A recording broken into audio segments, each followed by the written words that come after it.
Kasalukuyan nagbibriefing si Pangulong Ninoy Aquino kasama ng ilang miyembro ng gabinete kaugnay ng paghahanda ng gobyerno para sa pagdiriwang ng bagong taon. Panoorin po natin ito. Is there any bigger, yung this part, is 69%, no? Ay, 42%. Is there another bracket? Yes, the 10 to 20 and then 20 and above. 10 to 20 accounts for how much? Also about that much. The majority is still the 6 to 10 years old, Mr. President. Majority It's less than 42%. There's still the majority. Parang mga 20 yata. Compared to other age groups. Pero ba correlation rin kung may, di ba, attended by parents, kalaboy sa kalsada? Hindi namin namomonitor. Sir, those affected shifts to the older age groups during the New Year's Eve and New Year's Day based on our historical data. Before New Year's Eve, it's mostly children, but during New Year's Eve and the New Year, just like in the previous years, it will be more adults rather than the 6 to 10. Bababa po sila. Yung mga intoxicated na injured, meron rin correlation na gano'n? Meron din, sir. Meron, sir. So, New Year's becomes adults. Adults defined as 18 and above. Apa. Sige, next. Ito po yung most common cause sa children. 59% of children injured is this brand. It's called Piccolo. It's considered banned because it's actually imported. As you can see, it's made in Bulacan. Wala po tayong ginagawang made in Bulacan. It's called made in the Philippines. So this actually comes from China. The source is obviously China. So it's actually smuggled in.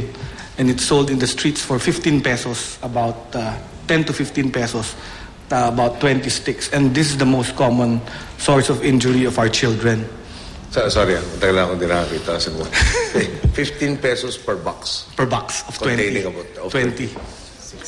Kinikis-kis po to, Mr. President. Kikis-kis nila. And then they will hold it until it's near explosion.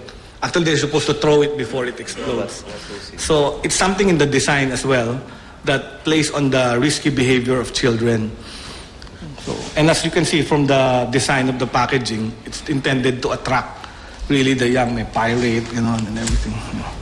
So even the marketing is really for children. And then of course the quitis, which because it's a projectile, kung saan pumupunta, if it's not well done, it will injure other. And the 5-star, which is also prohibited. Next. Ito po yung common injuries, yung blast injuries, syempre, and number of people get an amputation. Majority, of course, don't get an amputation of their fingers. And eye injury yung also common. Eye injury, how many lose their eyesight? We don't have the numbers of the eyes. Lose eyesight. None. This year, none. So what happens there is usually it's a blast of the particles. So they're washed. Generally, it's a corneal tear or it's abrasions on the surface of the eye, especially kung hindi na. Next slide, please. So we've actually picked up our campaign this year than last year. In fact, because of these findings nga, ang tinarget namin is the children. This is a visit of Secretary Ona on December 10 in Cecilio Apostol Elementary School, really telling the children that these fireworks are dangerous. Next. And we also, of course, Asek Eric, you can see, is dancing Gangnam Style. This has been criticized, but actually when I go around with Asek Eric, the children actually love this campaign. And the children are actually following him like the Pied Piper, as you can see in the upper right. And even our Miss Universe first runner-up has joined in the fray to actually promote this way. So in a way, it's also helpful because it's the same target population that we're trying to catch. Next. We also have television spills. We've been airing this about kids that lose their fingers. So it tells the story of how a kid tries to play with firecrackers and then they lose their fingers all the way to the hospital. How long have you been playing this? It's been airing. It's been airing since December. October ho kasi kami nag-uumpisa mag-prepare ng communications plan. Next slide. Ito naman, last year we came up with this. This is still downloadable on YouTube and our website. It's a simulation of fireworks and firecrackers. Purely safe. Zero injury, zero death. Mabibingil lang siguro yung nakikinig. So all you need are loudspeakers and a computer probably. Next. And then we have really stepped up our campaign this year. by airing it during the film festival with electronic billboards, LCD display. And Secretary Ona has actually done a video clip and is now starting to air with the help of Secretary Coloma and PTV and the other channels to remind people to spend their New Year with their family and not in the hospital emergency room. Sila ba? Kasama. Gumagamit yan sa LED boards sa OWA. Hindi mo pwede kay VP kung tumulong dito. Sige, next slide. So basically, last Friday, Secretary Ona and I made the rounds of about 5 hospitals.